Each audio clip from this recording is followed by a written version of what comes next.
Jemaah Masjid Jami'atul Ummah yang dirahmati Allah Subhanahu wa taala. Alhamdulillah Allah Subhanahu wa taala mengumpulkan kita kembali di dalam masjid yang kita cintai ini. Di rumahnya Allah Subhanahu wa taala kita dibimbingnya kembali bisa berkumpul untuk menghadiri atau melaksanakan sholat subuh berjamaah. Dan tak lupa kita berniat nawaitu an a'takifa fi hadzal masjid sunatan lillahi ta'ala. Sengaja aku beriktikaf di masjid ini sunat atasku karena Allah. Salawat serta salam marilah kita sampaikan dan kita baca salawat tersebut kepada junjungan kita Nabi besar Muhammad sallallahu alaihi wasallam beserta para keluarga, sahabat, dzurriyyah dan pengikut beliau hingga akhir nanti. Para jemaah yang dirahmati Allah Subhanahu wa taala, sebelum kita mulai pengajian kita, ini Pak Haji Koyum beserta teman-teman kemarin di saat di sekumpul Martapura ada niatan beliau untuk membagikan buku Risalah Amaliyah, dan ini minimal hadiahnya 20.000. Jadi untuk ganti ongkos dan untuk masjid lah, utamanya untuk masjid dulu. Nah, di dalam Risalah Amaliyah ini banyak tercantum doa-doa, kemudian amal-amal sehari-hari, termasuk wiridan-wiridan yang sering kita kerjakan setiap selesai sholat. Dan ini semua tentunya berdasarkan di dalam hadis Rasulullah SAW. Jadi mudah-mudahan dengan adanya buku ini tadi, kita terkadang bingung apa bacaannya, nanti cari sendiri di buku sini. Ini pengarangnya Haji Muhammad Qusairi Hamzah, ini orang Kalua. Ini senior kita dahulu waktu di pesantren Ibnul Amin Pamangke. Adik beliau itu selokal atau sekelas dengan kita dahulu. Jadi setelah di Ibnu Amin Pamangke, beliau meneruskan lagi sekolah di Martapura. Ini senior kita dahulu. Dan sempat kita menghadiri perkawinan beliau dulu waktu kita masih mondok. Ini asli orang Banjarmasin, Keluar Tanjung. Nah, jadi di dalam buku sini banyak tercatat doa-doa. Nah, tentunya doa-doa yang sudah dianjurkan oleh Rasulullah SAW. Jadi bagi kita yang berminat, bagi para jemaah yang berminat untuk mengambil ini ada berapa kali? 22. Yang minimal hadiahnya 20.000. Nah, jadi keuntungannya ini untuk masjid, baik. Kita membantu untuk masjid. Kalau kita bicara keuntungan, nah sebenarnya yang untung siapa? Adalah kita yang membelinya. Karena dengan kita membaca satu Yasin di sini, kita lebih untung ketimbang daripada buku ini nanti. Sini lengkap, nanti sampai sendiri yang baca, sampai sendiri yang baca. Aku mau doa ini ada di sini, doa minta hujan ada, doa nisfu Sya'ban ada. Jadi tidak ribut-ribut lagi, dijelaskan nanti. Mau sholat tasbih, apa bacaannya sudah ada di dalam sini. Mau sholat apa ada di sini semua. Nah, mudah-mudahan ada manfaat dan berkahnya. Nanti urusan sama Pak Haji Koyum nanti lah buku Risalah Amaliyah. Ini promosi sebentar.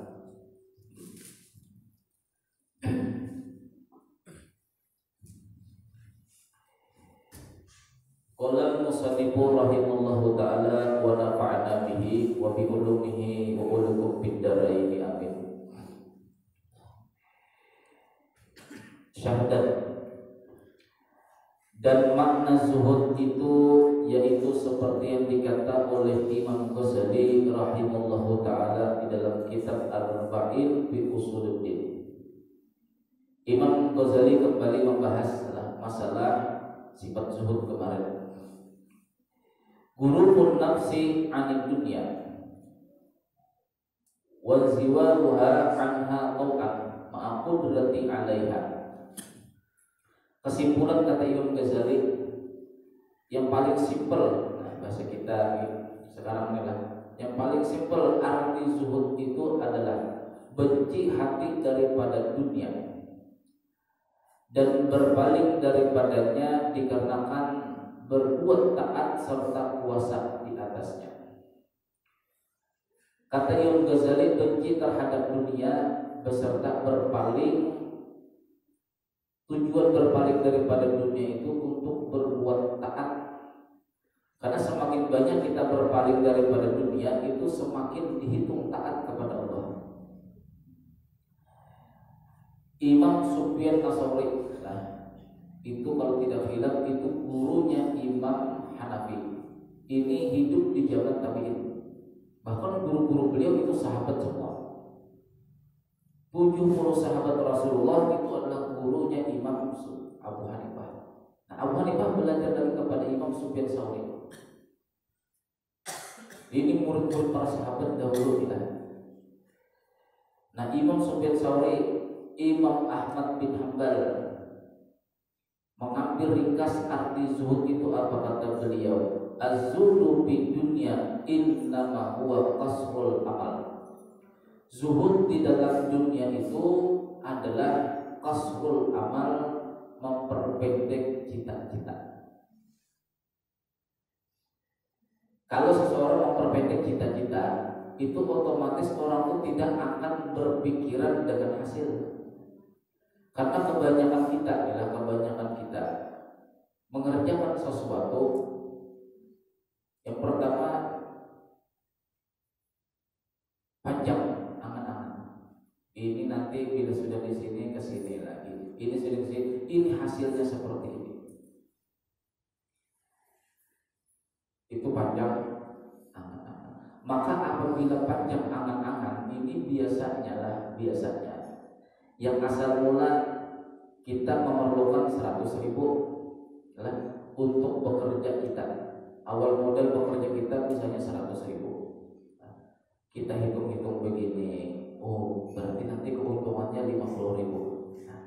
Karena dengan memikirkan untungnya nanti, hasilnya nanti 50.000, oh berarti kalau 200.000 untungnya 100.000. Kalau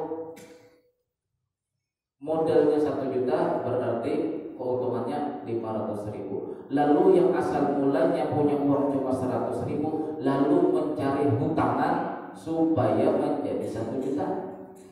Berapa ditambahnya? 900.000. Jadi pas kata-kata daripada Imam Sufyan Ats-Tsauri, Imam Ahmad bin Hanbal, arti zuhud itu adalah memendek-mendekkan cita-cita.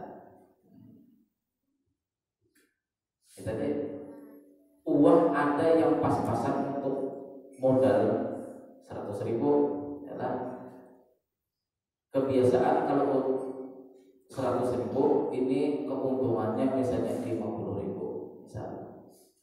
Kalau dibikinnya sudah panjang lagi angan-angannya, berarti kalau 1 juta perkiraan ini 500.000 keuntungannya. Padahal uang ada cuma 100.000. Lalu berusaha, bersusah payah, mulai habis sholat subuh datang ke sini minjem hutangan 200.000, datang ke sini minjem 200.000, 400.000 sudah, minjem lagi habis jual.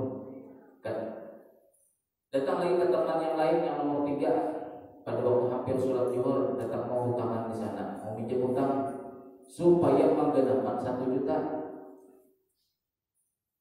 Mau minjem 500.000, ternyata orang yang kita datangi tadi ternyata tidak ada. Kita tunggu aja di depan rumah, orang aja tetap menunggu, orang sudah selesai sholat tetap menunggu. Akhirnya apa? Akhirnya akhirat terlepas.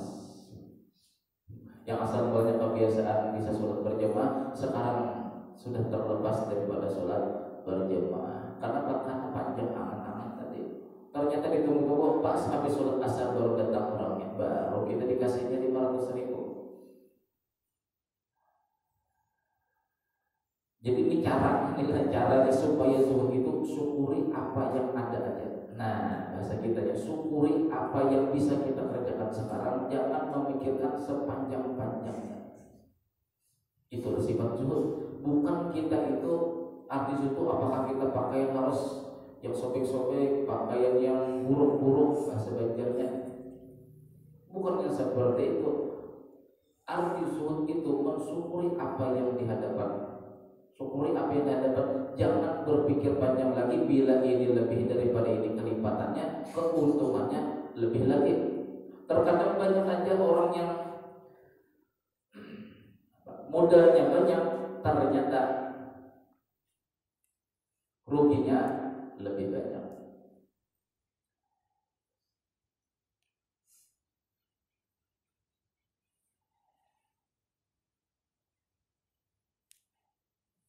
Jadi setelah mendefinisikan adalah Imam Sufyan Tsauri, Imam Ahmad bin Hanbal, mereka menyimpulkan daripada perkataan mereka tadi. Qauluhu, mereka mengatakan arti zuhud itu yuhmalu ala annahu min amarati zuhdi. Memendek-mendekkan cita-cita, apalagi mengharap hasil daripada yang dikerja, itu tanda daripada orang zuhud. Satu, kata beliau, wal asbabul ba'isati anhu alaihi, memendekkan angan-angan, tidak memikirkan hasilnya, itu termasuk yang mendorong supaya orang zuhud. Bisa zuhud, bisa juga yang kedua mendorong kita ini supaya zuhud. Yang ketiga, wal ma'anil mahbubati lahu, dan pemahaman tanda orang itu mencintai dengan zuhud. Jadi tiga inilah kesimpulan tanda orang itu bisa zuhud. Yang pertama, bahwasanya memendekkan angan-angan itu tanda orang itu memiliki sifat zuhud. Yang kedua, pendek angan-angan itu bisa membawa kita kepada sifat zuhud sekalipun kita ini banyak memiliki harta. Ada orang miskin tapi tidak bisa zuhud, buktinya panjang angan-angan. Ada orang kaya tapi bersifat zuhud, buktinya dia pendek angan-angan. Jadi kalau kita simpulkan daripada perkataan mereka ini, bukan masalah harta yang kita miliki, bukan masalah kemiskinan yang kita hadapi. Sebenarnya arti zuhud itu adalah kita pendek bercita-cita dan tidak mengharapkan hasil daripada yang kita kerjakan. Itulah sifat zuhud. Kesimpulan akhirnya,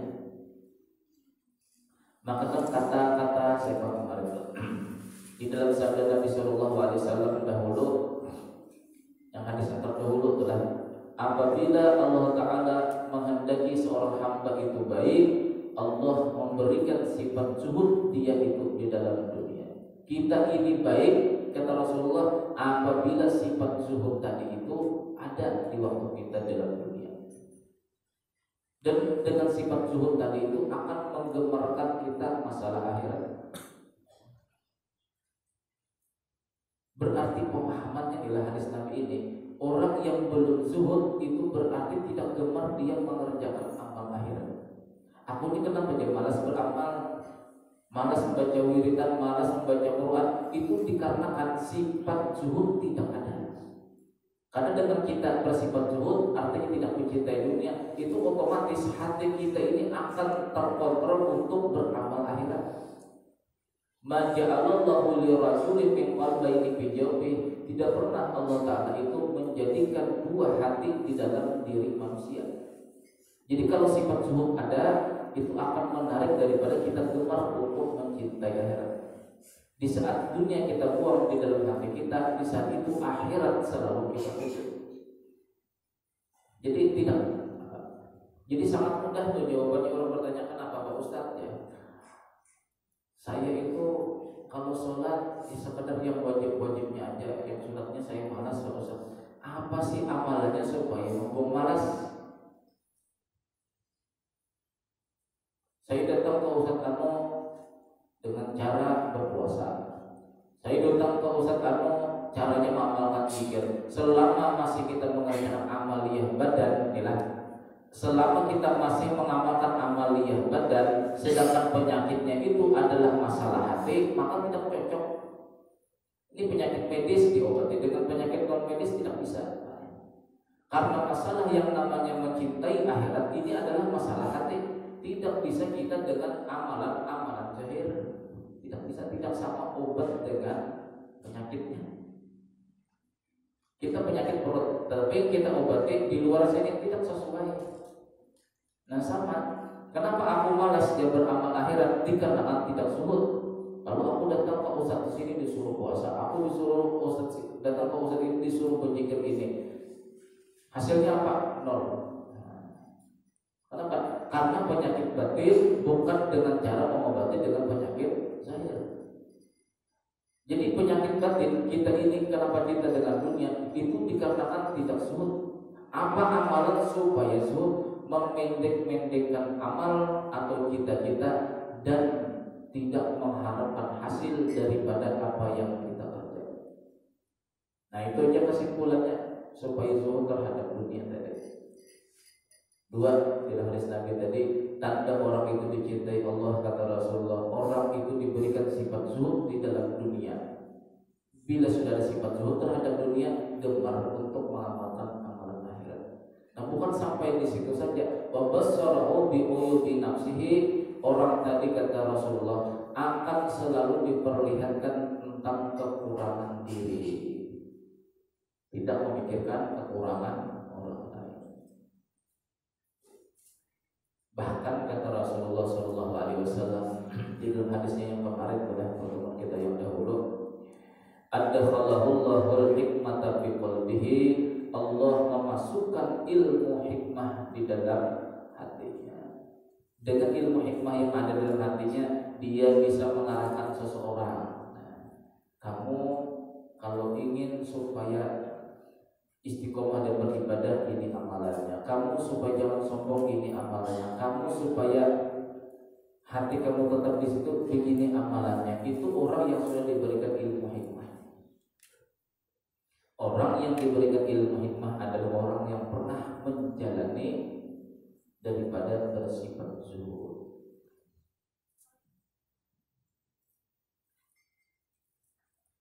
Sampai-sampai ini cerita masalah zuhudnya Sayyidina Umar radhiyallahu anhu.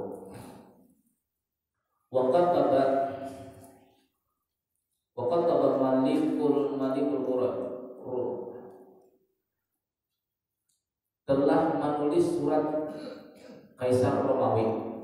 Kaisar Romawi mengirim surat kepada Umar bin Khattab radhiyallahu anhu. Jadi kata Kaisar Romawi, wahai Khalifah Sayyidina Umar, saya ini memiliki penyakit sakit kepala. Sakit kepala ini seluruh orang-orang tabib atau dokter-dokter di Romawi ini tidak bisa menyembuhkan. Li'an fa'innal atba'a anjazu, karena sesungguhnya dokter-dokter di Romawi ini, kata Raja Romawi, tidak sanggup mengobati sakit kepalaku ini. Nah sekarang saya ingin, wahai Khalifah Sayyidina Umar, kata Kaisar Romawi, ingin minta obat daripada sampean. Yang obat itu langsung daripada sampean tanpa melalui nasihat-nasihat dokter atau daripada anjuran-anjuran dokter. Saya ingin dan langsung perkataan sampean. Diterima oleh Sayyidina Umar surat Kaisar Romawi tadi, baik, terima, dibaca. Langsung Sayyidina Umar melepas peci. Ditulis Sayyidina Umar, Bismillahirrahmanirrahim. Kirimkan peciku ini, kata Sayyidina Umar kepada Kaisar Romawi. Sampai peci Sayyidina Umar kepada kerajaan Romawi. Dipasangnya, dipasang. Hilang sakit kepala. Hilang sakit kepala. Dilepas lagi, mau baring-baring, Kaisar Romawi tadi lepasnya peci Sayyidina Umar. Sakit lagi kepala. Pasang lagi, hilang lagi sakit kepala. Ujung-ujungnya peci Sayyidina Umar dibawa tidur. Bingung Kaisar Romawi pada waktu itu, bingung. Ini apa obatnya, kok peci bisa menghilangkan sakit kepala? Dilepas oleh Kaisar Romawi. Teliti. Wah, ada tulisan Bismillahirrahmanirrahim. Kita ambil hikmahnya dari cerita ini. Ini zaman sahabat ya. Kalau kita mengikuti yang seperti ini, di zaman ini kita ikuti, menulis ayat Al-Quran di PJ, bid'ah, sesat, kafir. Sedangkan sahabat sudah dahuluan mengerjakan. Ngapain berobat dengan ayat seperti itu? Sahabat tidak pernah mengerjakan, Rasulullah tidak pernah mengerjakan. Coba teliti sejarah sahabat, jangan langsung mengkafirkan orang. Kafir itu syirik, menuhankan PJ. Kalau mengatakan hal-hal wafak atau tulisan Al-Quran dibikin obat dikatakan syirik, maka Sayyidina Umar terlebih dahulu syirik. Sayyidina Umar sendiri yang mengerjakan. Rasulullah SAW dahulu pernah, dalilnya di mana? Dalilnya Rasulullah SAW pernah melihat para dahulu sahabat, awal-awal iman sahabat, ada seseorang yang memakai jimat. Ditegur oleh Rasulullah, lepas, itu syirik. Nah, itu dalilnya tidak boleh pakai wapak. Sekarang pertanyaannya lah, kalau kita meneliti hadis, itu teliti dahulu ini zaman perkara iman, zaman perkara perintah atau larangan. Terjadinya jimat itu dilarang Rasulullah itu di zaman awal-awal Islam.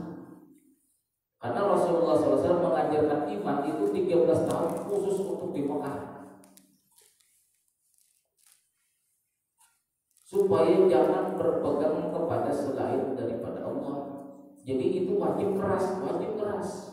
Cuma bila sudah ada iman seperti ini, Sayyidina Umar menulis surat. Pernah Sayyidina Umar itu menulis surat kepada Amr bin As, gubernur Mesir. Jadi gubernur Mesir dahulu pernah bercerita, wahai Sayyidina Umar, ini di Mesir ini ada kejadian aneh. Sungai Nil tidak mau dalam, terkecuali dilemparkan perempuan yang bujang lagi cantik, baru mau sungai Nil dalam. Nah, pada waktu itu Sayyidina Umar berada di mana? Berada di Madinah, karena menjadi khalifah. Berarti ini fase yang kedua adalah setelah iman sudah sempurna para sahabat, lalu perkara fase yang kedua. Sahabat sudah syirik iman kuat, apa juga pun tidak syirik lagi sudah, karena sudah di sini tetap. Ditulis oleh Sayyidina Umar, wahai Amr bin As, lemparkan suratku ini. Tulis Bismillahirrahmanirrahim. Wafak Bismillahirrahmanirrahim. Wahai Sungai Nil, kalau kamu itu mengalir menurut kehendakmu, kami tidak berhajat lagi kepada kamu. Bala hajat lana, kami tidak berhajat lagi terhadap kamu. Tetapi hendaklah kamu itu mengalir menurut kehendak Allah. Tulis Bismillah, wafak Bismillah. Lemparkan wahai Amr bin As suratmu ini. Dilempar oleh Amr bin As Sungai tadi. Langsung malam hari itu juga Sungai Nil langsung dalam. Kalau dikatakan ini syirik, mengobati masalah-masalah jin, tanpa jalan yang seperti ini dikatakan syirik, berarti Sayyidina Umar lebih dahulu syirik. Alimu awladakum asma'al kahfi, lajari anak kalian, kata Rasulullah, akan nama-nama ashabul kahfi. Apabila kalian tulis, kata Rasulullah SAW, di depan pintu, maka rumah itu tidak akan kebakaran. Apabila diletakkan di kapal, maka kapal itu tidak akan tenggelam. Nah, wafaklah, wafak. Kenapa dikatakan syirik? Nah, itu tadi. Makanya lihat sejarah. Yang kita tanyakan tuh lihat sejarah, jangan melihat konteks hadisnya. Ini di saat apa hadis ini keluar, ini di saat apa hadis ini keluar. Bila sudah kita paham seperti itu, artinya metode Rasulullah SAW di dalam pengajaran para sahabat itu dua. Yang pertama, iman terlebih dahulu, baru perkara masalah perintah dan larangan. Nah, itu kalau disimpulkan, malah disimpulkan pelajaran masalah seperti ini itu namanya kutang. Kutang namanya ya. Metode kutang itu telah diajarkan oleh Rasulullah SAW. Arti kutang itu artinya kita belajar iman terlebih dahulu sebelum belajar masalah perintah larangan di dalam Al-Quran. Kenapa umat Islam? Nah, umat Islam ini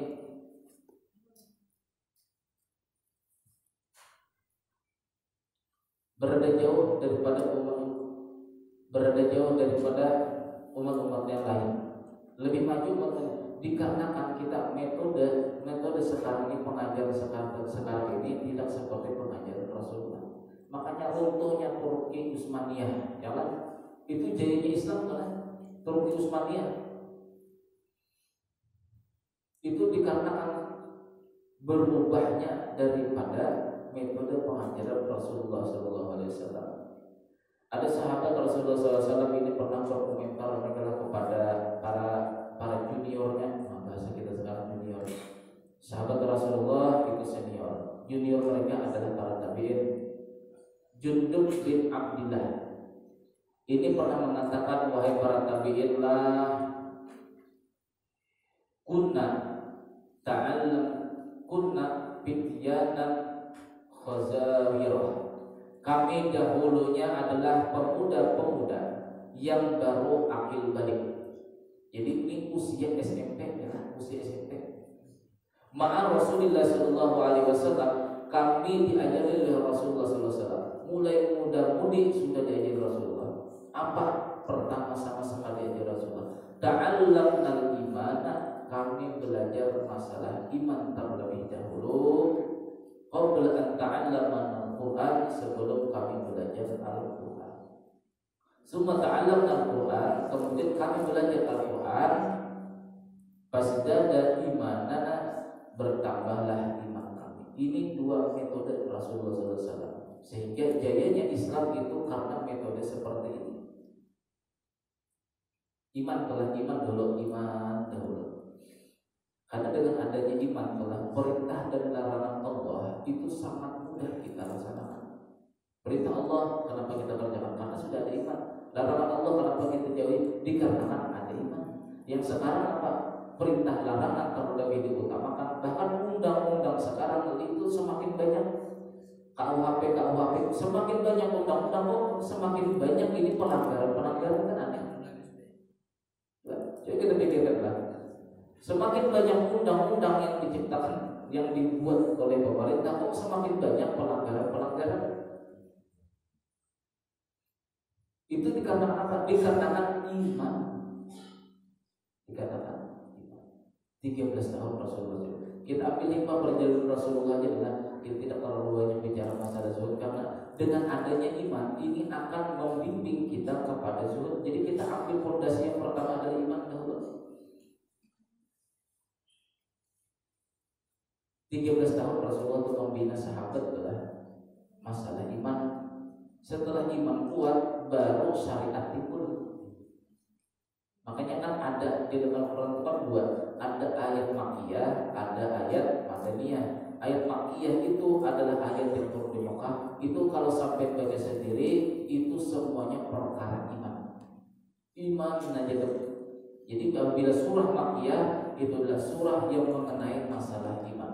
Tapi apabila surah Madaniyah, surah yang turun di Madinah, itu perkara perintah dan larangan. Quran itu isinya perintah dan larangan. Apa jalan pertama? Sehingga ayat yang pertama sama sekali turun itu perkara iman. Perkara iman. Coba Iqra bismi rabbikal ladzi khalaq. Bacalah wahai Muhammad dengan nama Tuhan kamu yang menciptakan. Allah yang menciptakan. Itu yang disuruhkan di dalam hati kita membaca di saat melihat sekalian alam. Supaya apa? Supaya kita jangan bersandar kepada makhluk. Kita melihat misalnya ada orang yang bagi hadiah sama kita. Kita lihat pekerjaannya ini pekerjaan perbuatan Allah. Lalu tidak memuji, tak memuji kita dengan manusia.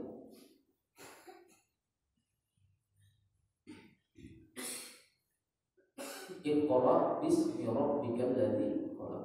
Bacalah wahai Muhammad dengan nama Tuhanmu yang menciptakan. Ini menciptakan perbuatan ini Allah, yang menciptakan perbuatan ini Allah. Itu awal-awal ayat turun disuruh perkara iman dulu. Cuma ada yang menyalahgunakan ayat ini. Nah, Iqra disuruh membaca. Maka wajib kita belajar membaca. Memang cuma di sini disuruh membacanya di mana? Di sini. Di sini yang membaca. Supaya apa? Kalau kita membaca ini Allah yang menciptakan, ini Allah yang menciptakan, lalu kita tidak khawatir lagi dengan apa pun yang dikerjakan oleh makhluk terhadap diri kita. Nah, itu iman pertama dibina Rasulullah SAW di Mekah. 13 tahun Rasulullah membina seperti itu. Jadi wajar aja di saat ada sahabat yang memakai jimat di kalung disuruh Rasulullah, karena Rasul sudah tahu ini masih membina iman. Jangan ada yang perkara ini lepas, kata Rasulullah, itu bisa syirik. Dilepas sahabat. Kenapa? Karena itu awal-awal iman. Belum beriman sahabat belum. Nah, bila sudah iman ini tertanam di dalam diri kita adalah, lalu kata Jundub bin Abdillah tadi, kemudian kami belajar Quran. Wah, berarti Ustaz, kita ini belajar tauhid dahulu, baru belajar membaca Quran. Bukan belajar membaca Quran, belajar baca Quran itu awal-awal kita sudah mulai bisa berbicara. Ini maksud belajar Quran di sini adalah belajar ilmu fikih. Nah, jadi susunan Imam Ghazali itu di dalam kitabnya ya, itu di awal-awal itu adalah belajar masalah tauhid, fikih, kemudian tasawuf. Itu susunan Rasulullah. Jadi kalau dia mengatakan Rasulullah tidak pernah membagi-bagi begitu, itu pemahaman ulama. Lah, dengan sejarah Rasulullah itu pemahaman ulama. Pertama sama sekali yang diajarkan adalah tauhid dahulu, baru fikih. Fikih itu dapat di mana? Di dalam isi Al-Quran. Karena isi Al-Quran itu cuma dua, ada perintah, ada larangan. Diperintah Allah sholat, tapi ada iman, langsung mengerjakan. Diperintah masalah berzakat, langsung mengerjakan zakat. Kenapa? Karena sudah ada iman. Nah, sekarang kebalikannya, banyak uang belajar fikih, tapi imannya tidak ada. Suruh perintah sholat berjamaah, nanti aja. Disuruh berzakat, nanti aja. Dikatakan apa? Dikatakan iman belum tertanam, tapi syariat lebih dahulu ditanamkan. Makanya khairul qurun qarni, sepaling baik masa itu adalah masa aku dengan para sahabat. Tsummal ladzina yalunahum, kemudian setelah mereka itu para tabi'in, kemudian setelahnya lagi. Nah, jadi kita ambil kenapa Islam itu jaya di zaman Rasulullah, dikarenakan metode pengajaran kepada manusia itu yang pertama sama sekali iman, baru perkara Quran atau perintah dan larangan, atau lebih kita simpulkan lagi perkara syariat. Jadi ada sebuah pondok pesantren di Depok, pesantren Kutub Al-Fatih. Nah, ini mereka ini mengambil pelajaran daripada pelajaran para Rasul, para sahabat dahulu. Jadi ada pesantren di Depok, Jawa Barat, di Desa Tugu, Cimanggis. Kalau pernah ke Jawa Barat, itu ada pesantren yang namanya Kutub Al-Fatih. Di sana diajarkan. Di sana tetap ada pelajaran umumnya ada, pelajaran imannya ada. Tetapi yang lebih diutamakan di sana umur 5 tahun sampai 12 tahun itu paling minimal hafal 7 juz. Nanti di usia remaja. Nah, usia remaja apa? Di saat pembelajaran iman, kata Jundub bin Abdillah tadi, kami diajar iman dahulu, diajar iman. Ternyata metode di sana apa kan? Metode di Kutub Al-Fatih di sana itu diajarkan perkara iman. Contoh misalnya adalah, jadi anak-anak yang umur SMP itu pernah dibawa di jalan. Kalau kita sekarang ini bahasanya apa? Tadabbur alam. Cuma mohon maaf, bacalah Sebenarnya saya malas juga. Sebenarnya saya malas juga. Cuma karena diikutkan ya ikut juga. Kita tadabbur alam. Ternyata setelah sampai di sana banyak jalan-jalan, banyak selfie ibu-ibunya. Nah bingung kita. Katanya tadabbur alam. Arti tadabbur alam itu ada tausiah di sana. Kita diarahkan untuk memikirkan alam. Bukan selfie mulai awal sampai akhir selfie. Ini penyakit akhir zaman sekarang, bingung selfie. Jadi semakin banyak akhir zaman ini semakin banyak yang aneh-aneh. Seharusnya tadabbur alam itu seperti ini malah. Seperti yang diajarkan di pesantren Kutub Al-Fatih di Depok tadi, Cimanggis, Jawa Barat, di desa Tugu kalau tidak salah itu nama desa. Itu di sana diajarkan baik anak-anak itu dibawa apalagi saat hujan itu dibawa jalan. Melihat alam itu langsung diajarkan masalah iman. Contoh kata beliau adalah Ustaz Fuad Muhsin itu termasuk beliau itu mengajar di bidang Quran. Beliau yang mengambil ayat Al-Quran lalu cara mengamalkan imannya seperti ini di dalam pelajaran umum. Contohnya di dalam Al-Quran kata beliau,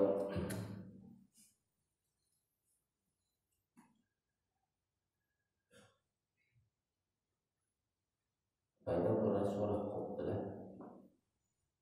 Wa nazzalna minas samaa'i ma'an mubarakan fa'ambatna bihi jannatin wa habbal hasid wan nakhl basiqatin laha tal'un hadid rizqan lil ibadi wa ahyayna bihi baldatan maita kadzalikal khuruj. Ini contohnya seperti ini kata beliau, cara pengajaran metode Al-Qur'an kepada umum supaya ada iman di dalam umum tadi. Wa nazzalna minas sama, kami turunkan daripada langit itu akan hujan, akan air yang mengandung berkah. Nah, jadi surah anak-anak, nah ini yang menghujan, yang menurunkan hujan ini adalah Allah. Itu yang dibahasakan kepada anak-anak tadi di saat tadabbur alam tadi dibahasakan. Nah, ini yang menurunkan hujan ini adalah Allah. Jadi mereka ingat Allah, bukan ingat yang lain. Kalau kita ada metode ilmu alam, itu kan uap air ditarik oleh matahari, lalu kemudian menjadi awan, lalu gaya gravitasi bumi yang menarik, lalu Allahnya di mana? Kita metode yang dahulu adalah kita SMP dulu seperti itu, kita ingatnya sampai sekarang adalah metode yang pelajaran itu. Lalu Allah Taala jadi kalau misalnya itu adalah pelajaran umum itu kita tetap pelajari, tapi beserta Allah Taala yang tidak dibuang, nah itu patut bagus. Kami turunkan daripada langit adalah air yang berkah. Fa'ambatna bihi jannatin. Kami lagi kata Allah Ta'ala yang menumbuhkan tumbuhan tadi dengan sebab hujan tadi. Nah, inilah tumbuhan ini tumbuh karena Allah. Sebab melalui hujan yang datang daripada Allah. Wa habbal hasid, dan biji-bijian. Wa nakhla basiqatin, dan kurma yang tinggi-tinggi. Coba kalau kita pikir-pikir aneh adalah cuma sekadar air bisa menumbuhkan tumbuhan-tumbuhan biji-bijian menjadi tanaman. Basiqatin haqqul hadid, kurma-kurma yang tinggi-tinggi menjulang. Taqlaha tal'un hadid, memiliki mayang yang bercabang-cabang. Kan aneh, buah kurma itu kan aneh. Satu begini cabangnya banyak biji-bijinya tadi. Buah kurma tadi. Itu apa kata Allah Ta'ala? Rizqan lil ibad, menjadi rezeki bagi hamba-hamba Allah. Wa ahyayna bihi baldatan maita, demikian pula kami bisa menghidupkan tanah yang gersang. Kadzalikal khuruj, demikian pula kami bisa pula kata Allah Ta'ala menumbuhkan kembali menghidupkan kembali tulang belulang pada waktu hari pembangkitan. Kita ini mati nanti disusun nanti di padang mahsyar tulang belulang daripada tulang sulbi. Orang itu misalnya mati diterkam binatang, habis sampai tulang-tulangnya habis.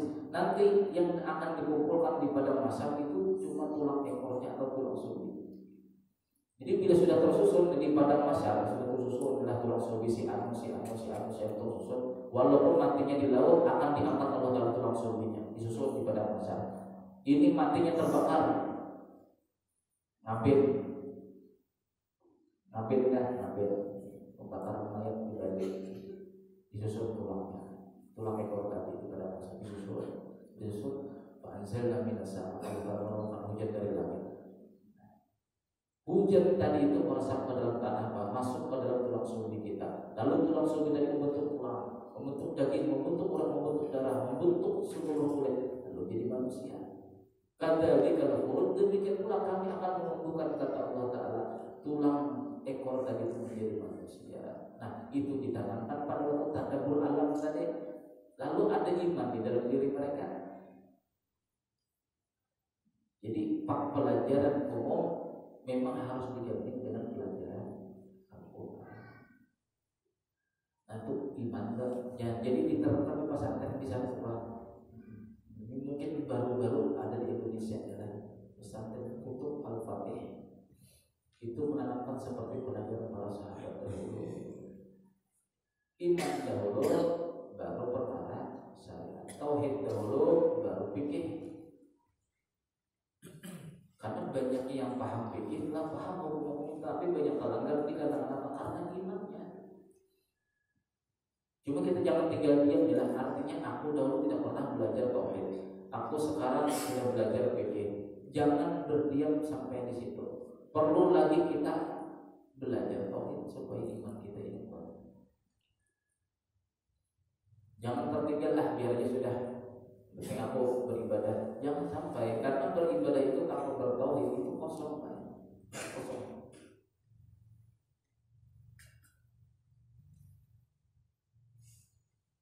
Contoh yang sangat mudah adalah di dalam Al-Quran yang Allah Subhanahu wa Ta'ala berfirman, kita ambil ayat-ayat Quran aja malah supaya membina iman kita lagi, adalah iman kita.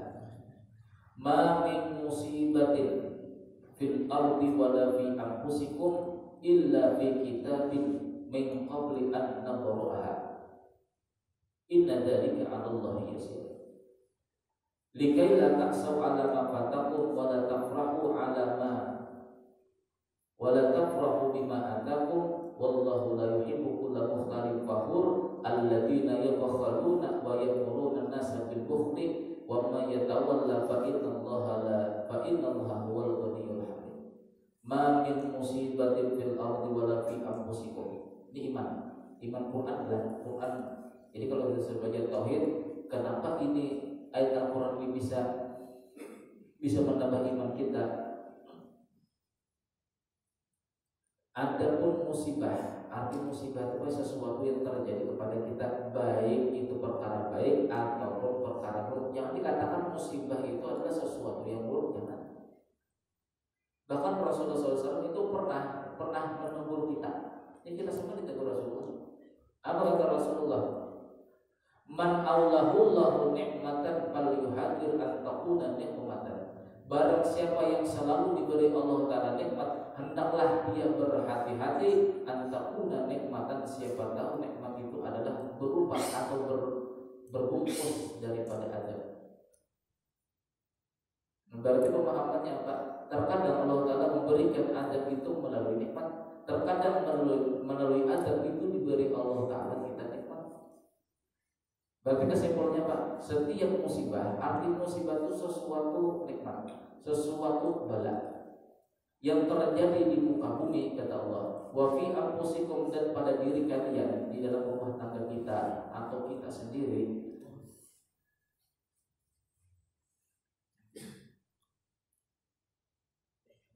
Illa fi kitabin min qabli an nabraha. Semuanya sudah tercatat sebelum kami menciptakannya, kata Allah. Kita ini sudah dicatatkan akan sial, akan bagus, akan tidak, akan baik atau buruk, sudah ada Allah Ta'ala ciptakan tulisannya, takdirnya tadi.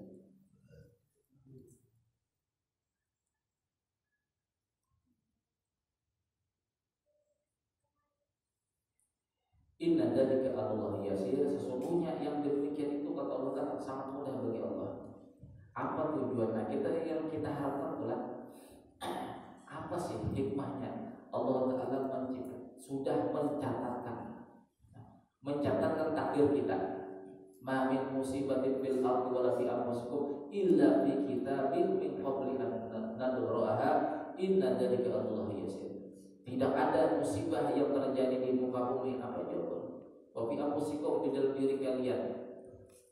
Penyakit hati termasuk di dalam diri. Kenapa tidak khusyuk? Ada hikmahnya. Kenapa kita khusyuk? Ada hikmahnya. Itu bi kitabin min qabli an nadra'aha, itu sudah tercatat di dalam catatan Allah min qabli an nadraha, sebelum kami, kata Allah Ta'ala, menciptakan makhluk. Sudah 500 tahun sebelum diciptakan makhluk itu sudah tercatat simpul di dalam satu buku. Mulai Nabi Adam penciptaan makhluk manusia sampai manusia paling akhir zaman, nanti matinya paling akhir, masuk ke surga, masuk neraka, sudah ada catatannya. Apa tujuannya Allah Ta'ala demikian? Likaila taksau ala ma fatakum wala tafrahu bima atakum, supaya kalian jangan berputus asa. Karena sesuatu yang baru pasti jangan membuat kita putus asa. Aku sudah lama menasihati tidak mau juga Pak Ustaz aja. Jangan putus asa. Likaila taksau ala ma fatakum, supaya kalian itu jangan berputus asa terhadap sesuatu yang sudah kalian ketinggalan.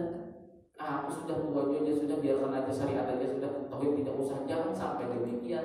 Kita yang akan ditanyakan nanti di sakaratul maut itu adalah perkara iman, bukan syariat.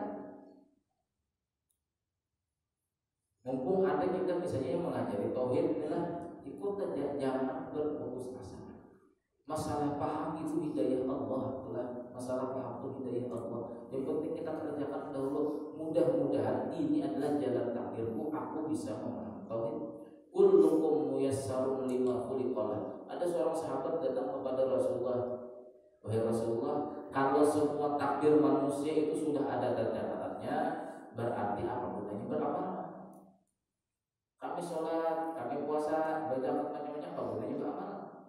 Jadi kata Rasulullah SAW, kullukum muyassarun lima khuliqalah, setiap kalian akan dipermudah bagi takdir yang akan dijalaninya.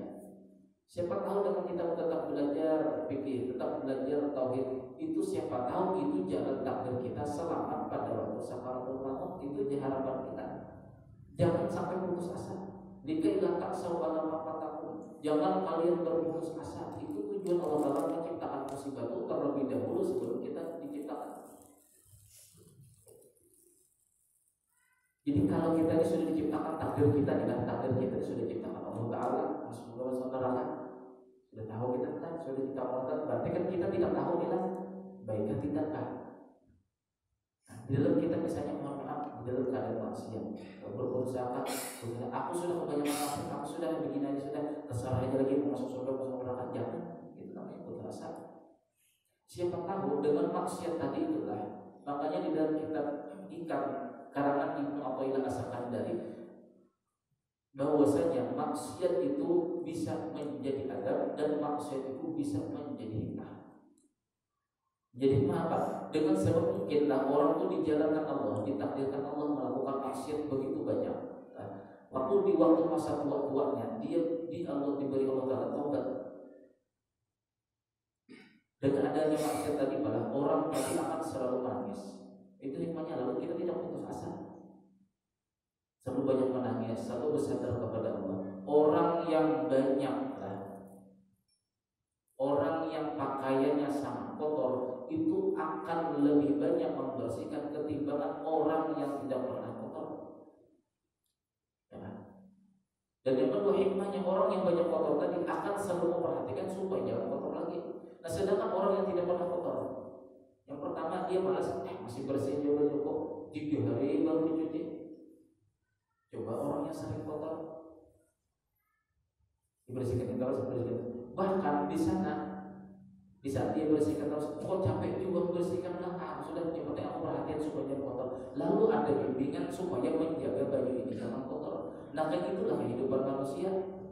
Manusia bila sudah ditakdirkan Allah Ta'ala dia kotor, bila maksiatnya banyak, lalu di masa tua-tuanya baru ikut majelis taklim, baru ikut bertobat kepada Allah. Mungkin di sana hikmahnya, yang pertama, dia sudah tahu kekotoran maksiat, dia sangat manis di hadapan Allah. Yang kedua, dia akan selalu perhatian lagi supaya jangan kotor lagi. Ketimbang orang yang mulai awal akhir balik sampai sekarang, misalnya dia tidak pernah melakukan dosa-dosa yang besar,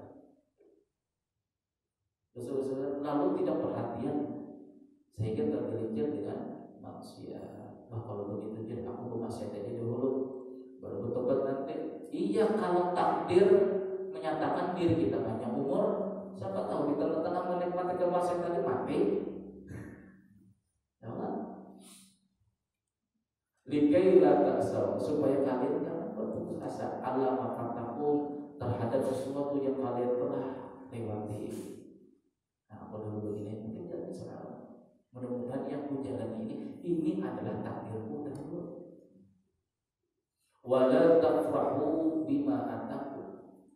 Yang kedua, manfaat Allah Ta'ala mentakdirkan kita itu, takdir itu sudah ada terlebih dahulu sebelum kita diciptakan, supaya kalian itu jangan berbangga-bangga dengan sesuatu yang dianugerahkan Allah Ta'ala kepada kita.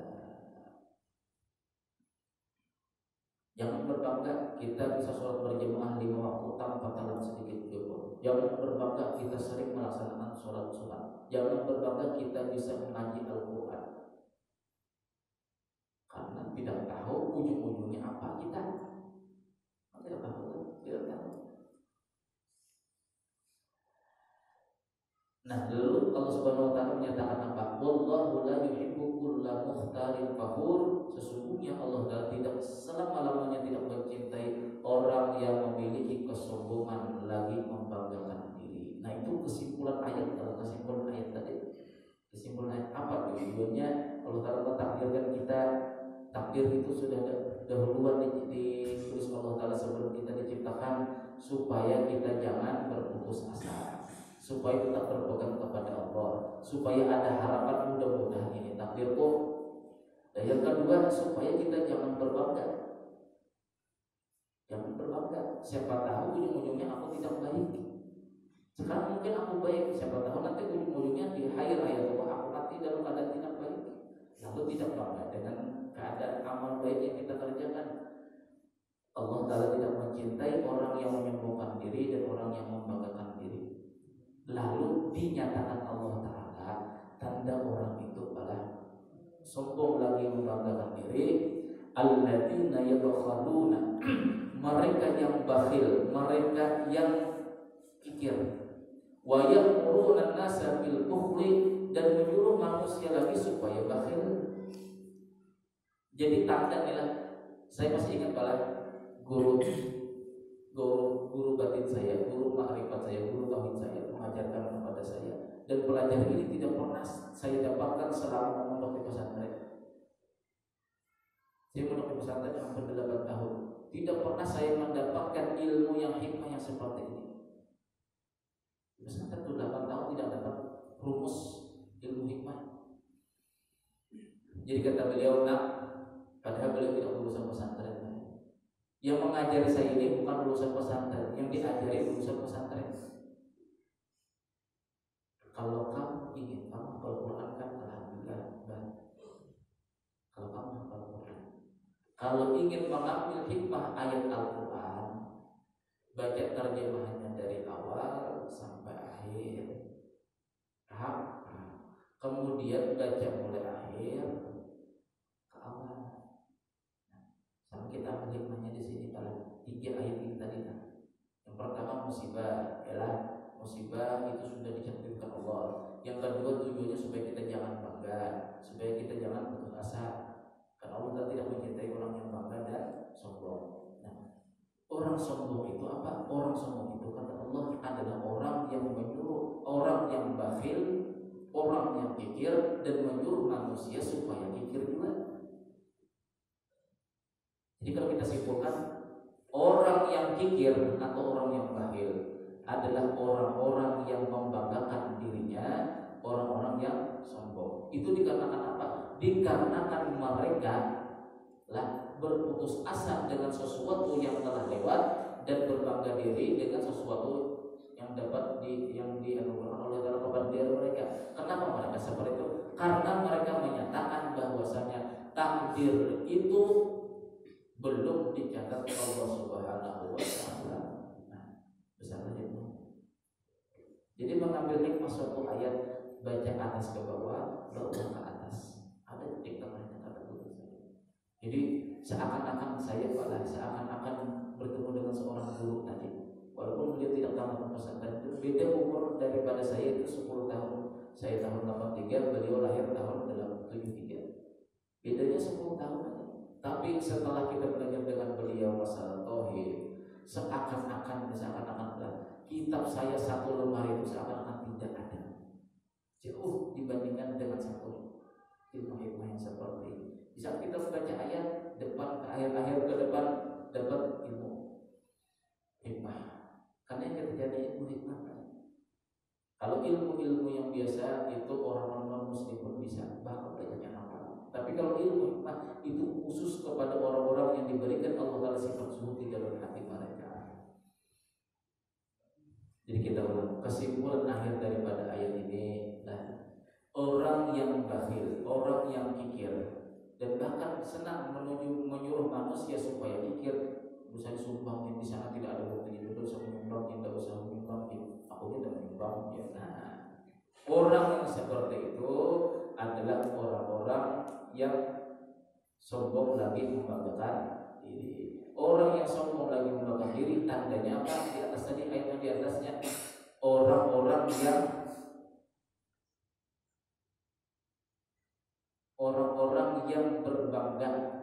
berbangga diri dengan anugerah yang diberikan Allah dan berputus asa dengan sesuatu yang lewat daripada mereka, tidak memperhatikannya lagi. Kalau tidak ada untuk memperbaiki diri. Nah, orang yang seperti ini, orang yang membanggakan dirinya dengan anugerah Allah, orang yang putus asa dengan rahmat Allah Taala adalah orang-orang yang tidak mempercayai bahwasanya takdir Allah Taala itu lebih dahuluan ketimbang kita diciptakan. Jaraknya berapa tahun? 500 tahun perjalanan.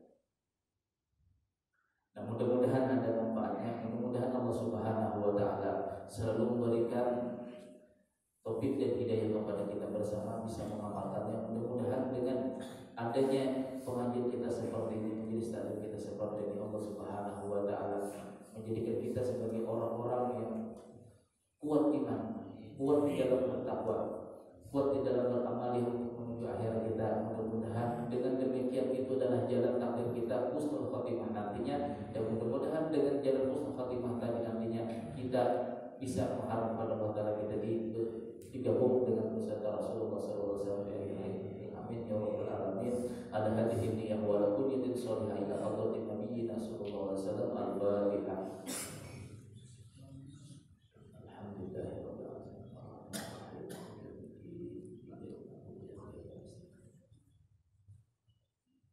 Bismillahirrahmanirrahim. Alhamdulillahirabbil alamin wassalatu wassalamu ala asyrofil anbiya'i wal mursalin sayyidina wa maulana Muhammadin wa ala alihi wa sahbihi ajma'in. Allahumma ighfir lana ma akhtana wa ma ta'ammalna wa ma asrarna wa ma a'lana wa ma anta 'alimun minna antal qadim wa antal mahdur la ilaha illa rabbana atina fid dunya hasanah wa fil akhirati hasanah wa qina adzabannar. Wa sallallahu alaihi Muhammad wa alihi wasallam. Alhamdulillahirabbil alamin. Subhanakallahumma wa bihamdika asyhadu an la ilaha illa anta astaghfiruka wa atubu ilaik. Assalamualaikum warahmatullahi wabarakatuh. Nabi